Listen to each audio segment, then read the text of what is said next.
Hey, subscribers and other people who might run across this. I finally accomplished radiator shroud in this car. You know, not that I really tried before, but I noticed it was just on my wall with stuck on that one. And a while ago, I tried to put it on there, but it didn't work. It wasn't right, and I just kind of gave up real quick and didn't worry about it. Because that Champion radiator right there, I think it's a heavy duty 3-core. The guy at the company told me it was better than the 4-core, so I don't know. I can't explain why. He explained it to me, but it has to do with the amount of coolant you can get in the tubes with the amount of space you have anyway. So previously I had cut the bottom of that shroud for, I don't know, whatever reason of how I stuck it in the car before. I don't know. I'll give you a shot of that part number.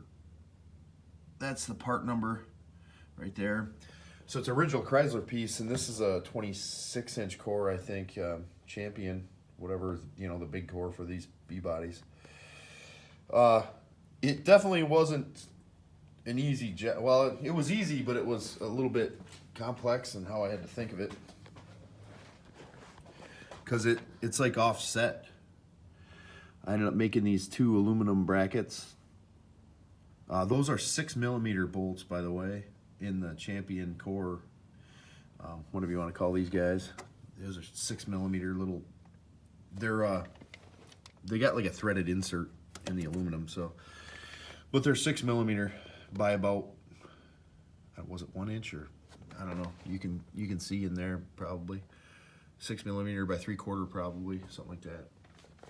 But so I ended up offsetting it to the left, well, or to the driver's side, so you can see I don't have any fan hitting issues. It's not exactly centered on the fan either, but it was capable of fitting in there and working. So it's kind of cool out now. It's October 4th, I think, here, so. And now you see it offset over here. And what I ended up doing to mark these holes, I set it up on that side first, kind of. I took a 6mm bolt and I cut the head off it and I sharpened it into a point and I just put it into the threads and got it pretty low. Got this where I wanted to and tapped this with a ball peen to mark the backside of the plastic, so I could locate where I wanted to drill the new holes for this. And it's sturdy. The top moves a little bit. I guess if you really lean on it, you can get it into the fan, but it's got quite a bit of clearance in there. Like the tip of my finger fits in there pretty well. But it's supposed to be nice out in the next couple days, I think Thursday. So I plan on doing some timing experiments on this and seeing how that radiator shroud helps cool it down, maybe. I mean, not that it runs hot, especially in this weather, it's fine, but when it was like 85 out, it would get pretty warm, and it never boiled over or anything. I had about a shot glass of coolant in my overflow here. I just emptied that the other day just to check and see if it had boiled really, but nah, it never really got too hot.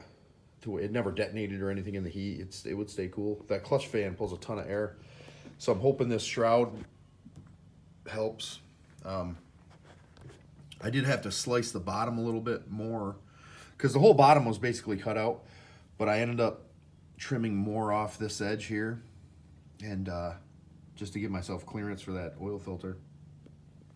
That is a Wix oil filter. It looks a little weird because it's got some overspray on it, clear coat or something from when the car got painted. But if you see that very bottom bolt, I had to trim out one of those gussets. I just used a flat slicer, death wheel, whatever you want to call it, and just trimmed in and then used it like a milling machine into the plastic, because in between the gussets, it's thickened.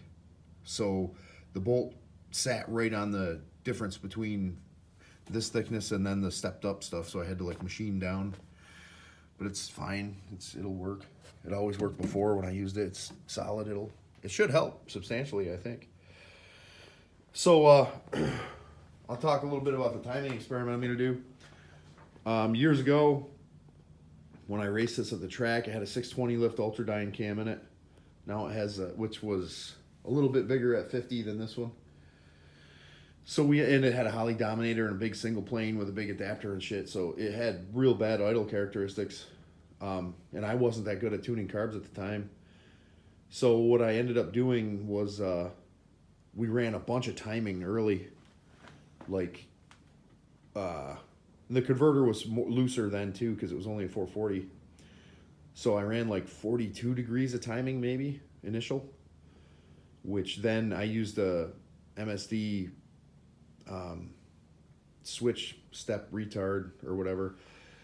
At about 5200 it would pull the timing out and drop it back down to like 38 or whatever I had it set up at. I don't know, but you know, you get the idea. So as the converter loaded in hard off the line, it would cut the timing out of it to not detonate the motor. And it worked pretty well actually, except I ran into starting problems and shit. It would kick back on the starter and I broke a couple ring gears and shit, and I never really got that figured out before I ran out of money and ended up putting the car up and changing shit. So now I'm going to run the same type of experiment here, because this cam should have roughly 26 to 30 degrees at 50, or I'm sorry, 26 to 30 degrees initial because of the size of this cam. And to start it, I can only push it to like 22 degrees initial. And I think the bushing lets it total out at about 32. So what I'm going to do is use my timing controller again and the RPM switch to, I'll start retard at 5 degrees. Hold on. It's at 22 and 32, right? So what I'm going to do is advance at 5 degrees because all the increments in the MSD are 5s. So I'll be at 27 degrees initial, right where I'm supposed to be. I'll turn my start retard to 5 degrees. And then I'm going to RPM activated switch it at 3000 RPM to remove another 5 degrees. So it will be at 32 total again. But that initial ramp up will be 5 degrees higher than it is now. And hopefully it'll take out some of that sponginess at the beginning. It's a little weak in the low RPMs. Yeah, your timing curve is really essential in these bigger cam motors, especially when you're driving on the street. You can just lock it out at the drag strip, but on the street, I prefer a curve. And I hope I explained that clear enough. You know, you got to start retard it to where it'll start, and then bump your initial timing up way higher than you would normally run it, right? And then get your initial, or you get your total where you want it.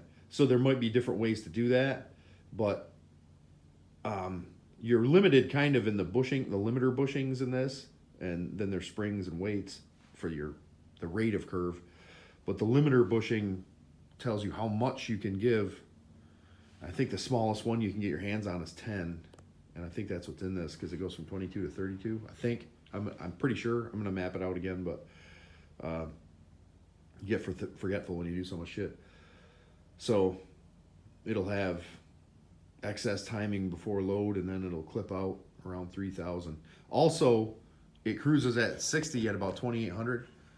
So in that low load cruise situation, I think I'm gonna try to aim for that 37-ish degrees, kind of like a vacuum advance. Not quite to the extreme of a vacuum advance, but it'll be up there. And I think it'll be okay, because it's not on load really. The converter doesn't really pull in until probably 3500. Probably it's a little loose at cruise.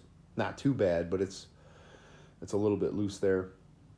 So that should give me a little leeway, and if not, I'll get some quicker modules, and I'll try to cut it out at like 2800 or 2600 or something like that, and see. You don't want to hurt anything on these things, guys. It's you cost yourself a bunch of money. So anyway, I'll get that testing done Thursday. Probably post another video later.